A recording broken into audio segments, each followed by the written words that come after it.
이제는 그의 육체의 죽음으로 말미암아 화목하게 하사 너희를 거룩하고 흠없고 책망할 것이 없는 자로 그 앞에 세우고자 하셨으니 아멘. 우리가 지금 어떤 자리에 서 있느냐에 따라서 우리의 삶이 결정됩니다. 그런데 우리가 또 한 가지 기억해야 할 것은 내가 어떤 자리에 서 있느냐, 내가 생각하고 판단하고 내가 믿는 대로 또한 내 삶이 결정됩니다. 그래서 우리가 보통 실존이라는 말을 쓰는데 실존이란 말은 철학적인 의미로 또 우리 이해할 수 있습니다만 한마디로 이야기하면 내가 지금 내가 현실적으로 어디에 존재해 있느냐, 내가 현실적으로 지금 어떤 자리에 서 있느냐, 그러한 의미입니다. 그래서 우리가 우리의 실존을 어떻게 생각하느냐에 따라서 내 삶의 자리가 달라지고 내 삶의 양상이 이제 달라지죠. 그래서 여기서 우리가 기억해야 할 것은 하나님께서 우리의 실존을 바로 하나님 앞에 세우셨다. 하나님 앞에 서게 하셨다.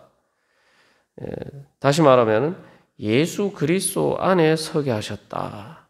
우리의 실존의 자리는 바로 하나님 앞이고 예수 그리스도 안이라는 것을 우리가 기억해야 됩니다.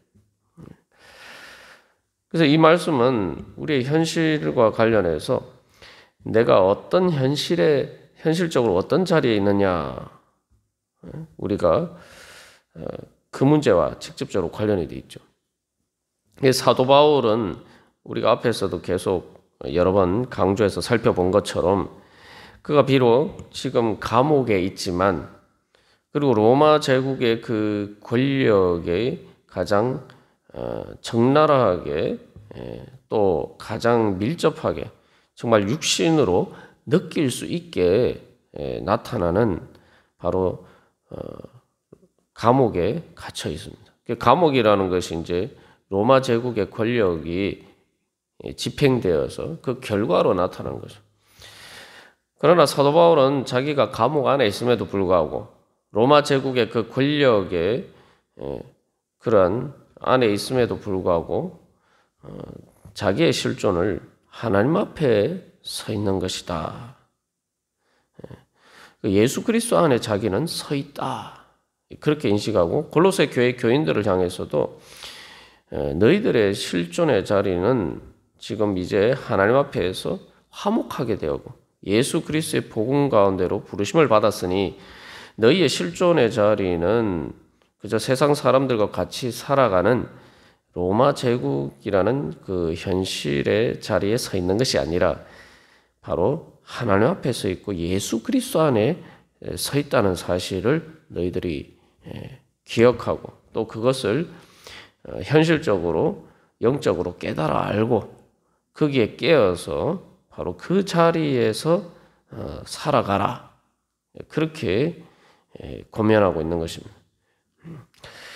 그래서 이것은 하나님께서 이미 우리를 그렇게 세워주셨다는 거죠. 여기서 우리의 이제 객관적인 실존과 나의 주관적인 실존의 이제 차이가 있습니다. 그것은 뭐냐 하면은, 마치 어린아이가 그 엄마 품속에 있음에도 불구하고 모든 것이 안전함에도 불구하고 두려운 것만을 생각하면서 공포에 떨고 있는 것과 비슷하죠. 우리가 아주 일상에서도 예를 들어서 살펴보면은 우리가 공포 영화를 보면은 두려움을 느껴요. 실제로 이제 그 영화에 나오는 것들은 다 가상인데도 불구하고 내가 있는 자리는 안전하고 전혀 거기에 영향을 받지 않음에도 불구하고 그것이 나의 객관적인 현실의 자리인데 우리가 그 공포 영화를 보면은 두려움과 공포를 느끼게 됩니다. 그건 영화이기 때문에 비록 또 혹시 그 후유증이 있을지라도 말 그대로 영화라고 생각하고 사람들이 넘어가지만 그러면 현실에서는 우리가 우리의 육신의 눈에 보이는 게 다라고 이제 생각하고 살아가겠죠. 그런 문제들이 이제 이스라엘 백성들이 가데스 바네아에서 그들이 바로 하나님 앞에 그들이 서 있음을 깨닫지 못하고 하나님을 보지 못하고 바로 그들의 현실의 눈에 보이는 그 거인 아낙 자손만을 바라보는 가운데 그들이 두려움과 공포에 사로잡혀서 결국 하나님 앞에서 거룩하고 흠없고 책망할 것이 없는 자로 하나님 앞에 결국 서지 못하고 그 가나안 땅에 서지 못하고 결국 그 하나님께서 그들에게 주신 그 거룩한 자리를 잃어버렸어요. 사도 바울은 이 말씀을 통해서 너희들이 하나님께서 예수님을 통해서 너희들에게 주신 그 거룩한 자리, 하나님 앞에 세워진 자리, 그 그리스도 안이라는 그 성도의 자리를 너희들이 잃어버리지 말고 23절에서 이제 좀 더 구체적으로 믿음에 거하고 터 위에 굳게 서라고 이야기하고 있습니다만 바로 너희가 그 하나님께서 세워주신 그 객관적인 성도로서의 실존의 자리에 너희들이 분명히 믿음으로 너희들이 주관적으로도 바로 그 믿음으로 그 자리에 서 있어라. 그렇게 이제 사실은 권면하고 있는 거예요. 그래서 우리가 서 있는 자리가 어떤 자리냐? 그래서 세 가지로 살펴볼 수가 있습니다.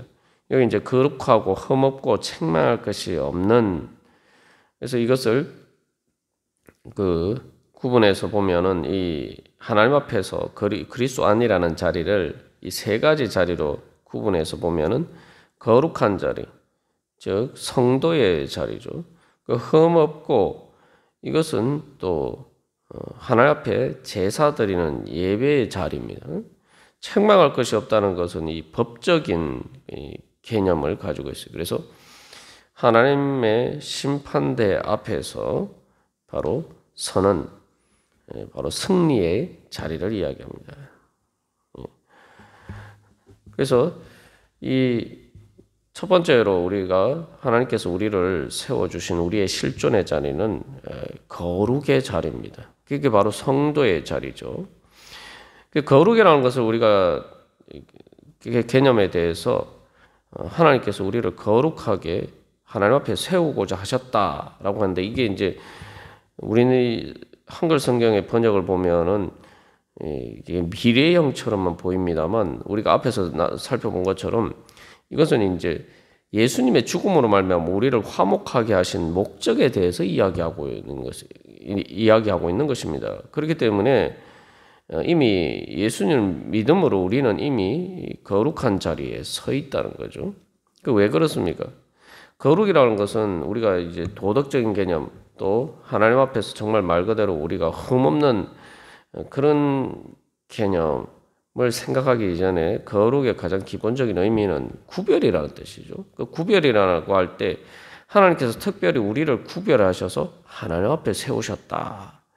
이것은 하나님의 특별한 선택이고 또 하나님께서 특별히 사랑하셨다는 거예요.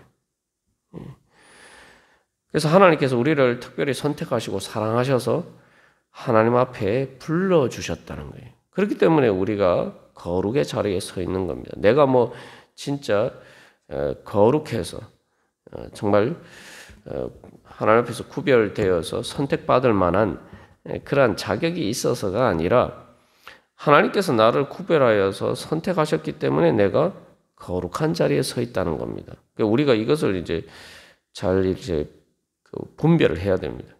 내가 거룩해서 하나님이 불러주신 게 아니라 하나님이 나를 불러주셨기 때문에 내가 거룩하다는 거예요. 탕자가 정말 그 아버지 앞에서 합당하지 못한, 우리가 보통 말하는 것처럼 불효자식이지만 그러나 아버지가 그를 기뻐 받아줬죠. 그런 것과 마찬가지입니다. 우리가 하나님 앞에 거룩하지 않지만 하나님께서 우리를 기뻐 받아주셔서 사랑하여서 그 자리 가운데로 하나님 앞에 불러주셨기 때문에 바로 그렇기 때문에 우리가 하나님의 거룩한 성도가 될 수가 있는 거죠. 그래서 이것은 거룩이라는 건 말 그대로 그래서 구별하다, 선택하다, 특별한 그 관계를 의미합니다. 그래서 앞에서는 악한 행실로 멀리 떠났다라고 하는데 이 멀리 떠난 것과 그 소외 대신 그 소외라는 말과 이 반대되는 특별한 사랑의 관계라는 거죠. 그래서 성경은 이것에 대해서 우리를 하나님의 소유가 되었다. 우리가 하나님의 거룩한 백성 성도가 된 것은 하나님의 소유가 된 것이다라고 하는데 그 소유라는 말이 다른 말로 하면은 보물이라는 뜻이에요. 보물. 하나님께서 우리를 보물처럼 소중한 존재로 하나님 앞에 불러주셨다는 겁니다. 하나님은 우리를 그렇게 소중하고 특별하게 생각하셨다. 그게 바로 거룩의 의미입니다. 왜 그렇습니까? 예수님을 우리에게 아끼지 않고 주셨다. 예수님의 육체의 죽음으로 말미암아 화목하게 하셨다. 하나님이 가장 소중하게 생각하시는 하나님께서 사랑하시는 아브라함에게 이삭이 그러한 것보다 더 소중한 바로 하나님의 독생자 예수님을 우리에게 주셨다는 거죠. 그렇기 때문에 하나님은 정말 우리를 특별하게 생각하셨다. 우리를 특별히 귀하게 보시고 그렇게 하나님께서는 우리를 주님 앞에 불러주셨다. 그게 바로 거룩합니다. 거룩이라는 의미입니다. 그래서 이 성도라고 할 때 내가 이 주님 앞에 부르심을 받은 성도라고 할 때 주님께서 나를 그렇게 보물처럼 가장 소중한 사랑하는 자식으로 주님 앞에 불러주셨다. 내가 그렇게 하나님 앞에 귀하고 특별한 존재다. 우리가 이것을 늘 기억해야 됩니다. 내가 세상 가운데 살다 보면은 내가 정말 소외받는 것 같고 내가 정말 초라해 보이고 사도 바울이 지금 감옥에 갇혀 있는 사도 바울의 처지도 마찬가지죠. 그럴 때마다 우리가 기억해야 할 것은 주님께서 나를 특별히 소중한 자로 불러주셨다. 우리가 늘 이걸 기억해야 합니다. 그렇기 때문에 하나님께서 우리를 세워주신 그 거룩의 자리는 하나님의 은혜와 사랑의 자리죠. 아무나 앞에 세우지 않죠. 예수님이 그래서 하나님 아버지 앞에 선 것처럼 바로 하나님께서는 우리를 그렇게 하나님의 사랑하는 자녀로 하나님 앞에 세우셨다는 거예요. 그래서 이 종말에 결국 하나님께서 이 모든 화목하게 하시는 그 구원의 역사의 결론으로서 또 이루고자 하시는 건 뭡니까? 성경은 바로 우리를 우리가 교회의 한 일원인데 교회를 예수 그리스도의 신부로 신랑 앞에 세워졌다는 거죠. 이게 바로 결혼식장에서 신부가 신랑 앞에 선 것처럼 하나님께서는 그렇게 우리를 사랑하시면서 가장 큰 특별한 사랑을 받는 그 사랑의 자리 가운데로 우리를 불러주시고 우리를 그 자리에 세우셨다는 겁니다. 그래서 이 거룩의 자리는 성전의 자리다라고 말씀드렸습니다만 왜냐하면 성전이라는 게 거룩한 장소죠. 거룩한 장소를 이야기할 때 성소라고도 이야기하고 성막 또 성전이죠. 그게 바로 이제 교회의 자리입니다만 그 성소의 자리, 성전의 자리가 그 거룩하다라고 할 때에 그것은 하나님께서 그 가운데서 특별히 임재하셨기 때문인데 그 성전의 자리, 성소의 자리, 성막의 자리에서 어떤 일이 일어납니까? 우리가 어떤 은혜를 누립니까? 구약에서 그것을 가장 잘 보여주는 것이 모세와 하나님과의 관계죠.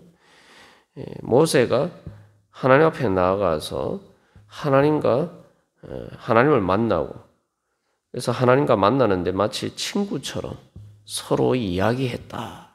친구처럼 그렇게 하나님을 만났다.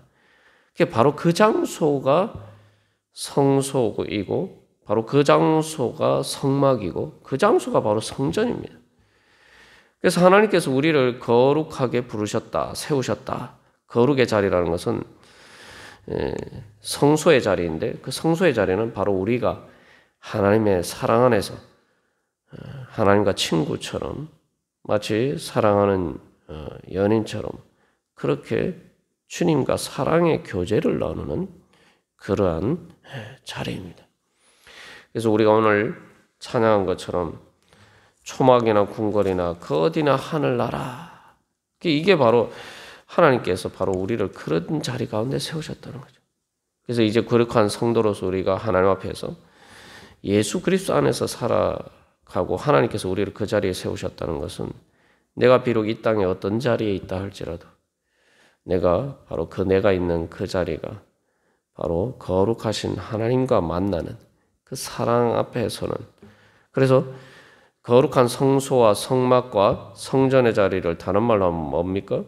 바로 그게 천국, 하나님 나라의 자리.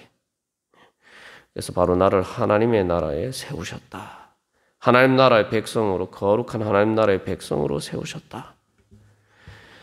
바로 나를 오늘 주님께서 그렇게 그 사랑 가운데서 천국의 자리에 가운데 우리를 세워주셨고, 또 우리가 그렇게 믿음으로 그 자리 가운데 서기를 간절히 소망하시면서 우리를 불러주셨습니다. 우리가 주님의 그러한 부르심을 기억하면서 바로 우리가 믿음으로 또 그 자리에 서기를 간절히 소망합니다. 다 같이 기도드리시겠습니다.